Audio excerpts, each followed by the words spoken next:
நல்லா கனிஞ்ச 4 வாழைப்பழத்துல 2 முட்டை பயன்படுத்தி வாயில வச்சதுமே அப்படியே மெல்ட் ஆகி உள்ள போகக்கூடிய ரொம்பவே சுவையான ரொம்பவே டேஸ்டான ஒரு ரெசிபி, ஒரு ஸ்வீட் ரெசிபி தான் இன்னைக்கு நம்ம செய்ய போறோம். இது குழந்தைங்கள்ல இருந்து பெரியவங்க வரைக்கும் எல்லாருக்குமே ரொம்ப ரொம்ப பிடிக்கும். ஒரு முறை நீங்க செஞ்சீங்க அப்படின்னா அடிக்கடி செய்வீங்க. அந்த அளவுக்கு ரொம்பவே ஈஸியா சிம்பிளா செய்யக்கூடிய வாயில மெல்ட் ஆகக்கூடிய ரொம்ப டேஸ்டான இந்த ரெசிபியை ரொம்ப சீக்கிரமா குயிக்கா எப்படி செய்யறதுன்னு பார்க்கலாம் வாங்க. இதுக்கு நல்ல பழுத்த 4 வாழைப்பழம் எடுத்து வச்சிருக்கேன். நீங்க எந்த ரகம் வாழைப்பழம் வேணாலும் யூஸ் பண்ணிக்கலாம். நான் இன்னைக்கு தேன்கதலி வாழைப்பழம் எடுத்திருக்கேன். இந்த 4 வாழைப்பழத்துக்கு 2 முட்டை சேர்க்க போறோம். இதுல நீங்க நாட்டுக்கோழி முட்டை கூட பயன்படுத்திக்கலாம். நான் இன்னைக்கு நார்மலா யூஸ் பண்ணக்கூடிய முட்டை தான் சேர்த்திருக்கேன். முட்டையுடைய வெள்ளைக்கரு மஞ்சள் கரு ரெண்டுமே சேர்த்துக்கோங்க. 4 பொருளை வச்சுதான் இந்த ரெசிபி நம்ம செய்ய போறோம். இது செய்யறதுக்கு அதிகமா எந்த பொருளும் தேவைப்படாது. இப்ப நம்ம எடுத்து வச்சிருக்க அந்த முட்டையும் வாழைப்பழத்தையும் மிக்சர் ஜாருக்கு மாத்திக்கலாம். இந்த ரெசிபி ரொம்ப டேஸ்டா வரதுக்கு முக்கியமான டிப்ஸ் என்னன்னு பாத்தீங்கன்னா, வாழைப்பழம் நல்ல பழுத்த வாழைப்பழமா இருக்கணும். அடுத்து இது கூட 1 கப் அளவுக்கு பால் சேர்த்துக்கலாம். பால் வந்து பசும்பாலோ அல்லது பாக்கெட் பாலோ எதுனாலும் பரவாயில்ல. அதே மாதிரி காய்ச்சின பால் காய்ச்சாத பால் எதுவா இருந்தாலும் பரவாயில்ல. கூடவே இது கூட 3/4 கப் அளவுக்கு சர்க்கரை சேர்த்துக்கலாம். இது சரியான அளவா இருக்கும். இது கூடவே விருப்பப்பட்ட வெனிலா எசன்ஸ் சேர்த்துக்கலாம். வெனிலா எசன்ஸ் சேர்க்கிற மாதிரி இருந்தா ஒரு 1/2 டீஸ்பூன் அளவுக்கு சேர்த்துக்கோங்க, நல்லா இருக்கும். நான் இன்னைக்கு வெனிலா எசன்ஸ் சேர்க்காம தான் செய்யறேன். இப்ப நம்ம சேர்த்திருக்க எல்லா பொருளையும் நல்லா நைஸ் பேஸ்டா அரைச்சு எடுத்துட்டு வந்துடலாம். பாருங்க, இந்த மாதிரி நல்லா ஸ்மூத்தா அரைச்சாச்சு.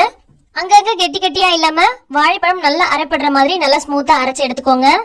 பனானா எக் புட்டிங்க்கு தேவையான மிக்ஸ் ரெடி ஆயிடுச்சு. இது ஒரு ஓரமா இருக்கட்டும். இப்ப நம்ம சுகர் கேரமலைஸ் பண்ணிக்கலாம். இப்போ ஒரு பேன் அடுப்புல வச்சுட்டு இதுல 2 டேபிள் ஸ்பூன் அளவுக்கு சர்க்கரை சேர்த்துக்கலாம். சர்க்கரை நல்லா ஹீட் ஆகும் போது இந்த மாதிரி நல்லா மெல்ட் ஆகி வரும். தண்ணி எதுவும் சேர்க்காதீங்க. இது இந்த மாதிரி நல்லா மிக்ஸ் பண்ணி விட்டுக்கோங்க. இது நல்லா ஃபுல்லா எல்லாமே இலகி இந்த மாதிரி நமக்கு கேரமலைஸ் ஆகி வரும். சர்க்கரை மொத்தமும் கரைஞ்சு இந்த மாதிரி நல்லா கேரமலைஸ் ஆனதுக்கு அப்புறமா உடனே நீங்க ஸ்டவ் ஆஃப் பண்ணிட்டு இதை அப்படியே எடுத்து எதை நம்ம புட்டிங் ரெடி பண்ண போறோமோ அதுல சேர்த்துக்கலாம். நம்ம செய்ய போற புட்டிங்க்கு மேல வந்து ஒரு லேயர் மாதிரி பாக்குறதுக்கு ரொம்பவே அழகா இருக்கும். அதுக்காக தான் இதை செய்யறோம். இந்த மாதிரி ஃபுல்லா டேப் பண்ணி இது எல்லா பக்கமும் நல்லா சுத்தி விட்டுறலாம். ஊத்துன 5 செகண்ட்ல இது நல்லா கெட்டியா செட் ஆகிடும். அடுத்து இதுல நம்ம ரெடி பண்ணி வச்சிருக்க அந்த பனானா எக் மிக்ஸ் இருக்கு இல்லையா, அதை இதுக்குள்ள சேர்த்துக்கலாம்.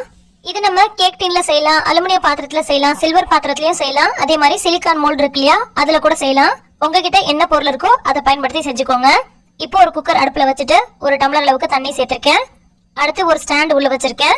அதுக்கு மேல நம்ம ரெடி பண்ணி வச்சிருக்க இந்த மிக்ஸை உள்ள வச்சுட்டு ஒரு மூடி போட்டு மூடிடலாம். அடுத்து எப்போதும் போல குக்கரோட மூடிய மூடி இதை நம்ம ஒரு 6ல இருந்து 7 விசில் போல விட்டுக்கலாம். யாராவது கெஸ்ட் வரும்போது அல்லது ஈவினிங் ஸ்நாக்ஸா செய்யறதுக்கு ரொம்ப ரொம்ப சூப்பரா இருக்கும்.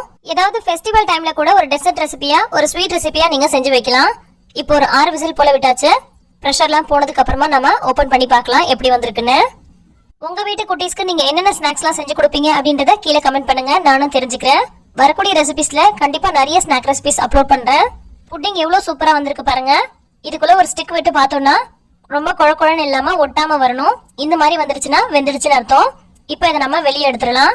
இது நல்லா கம்ப்ளீட்டா சூடு ஆறுனதுக்கு அப்புறமா இது ஒரு பிளேட்ல கவுத்தி போட்டோம்னா அவ்வளோ அழகா கேக் போல வந்து விடும். பாக்குறதுக்கே ரொம்ப சூப்பரா செம்மையா இருக்குல்ல. சாப்பிட்றதுக்கும் ரொம்ப ரொம்ப சூப்பரா இருக்கும். வாயில வச்சதுமே அப்படியே கரைஞ்சு மெல்ட் ஆகி உள்ள போகக்கூடியதா இருக்கும். கண்டிப்பா நீங்க ட்ரை பண்ணி பாருங்க. இப்போ இதை கட் பண்ணி காமிக்கிறேன் பாருங்க, எந்த அளவுக்கு நல்லா சாஃப்டா இருக்குன்னு உங்களுக்கே தெரியும். புட்டிங் மேல கத்தி வைக்கிறதும் தெரியல, உள்ள இறங்குறதும் தெரியல, அந்த அளவுக்கு சாஃப்டா ஸ்மூத்தா இருக்கு. இந்த மாதிரி உங்களுக்கு எந்த ஸ்வீட் ரெசிபி பிடிக்கும் அப்படின்றத சொல்லுங்க. அதே மாதிரி வேற என்ன ரெசிபி அப்லோட் பண்ணணும் அப்படின்றதையும் உங்க கருத்துக்களை என் கூட ஷேர் பண்ணிக்கோங்க. இந்த ரெசிபி உங்களுக்கு பிடிச்சிருந்தா லைக் பண்ணுங்க, மற்றவங்களுக்கும் ஷேர் பண்ணுங்க. எல்லா புகழும் இறைவனுக்கே. நன்றி.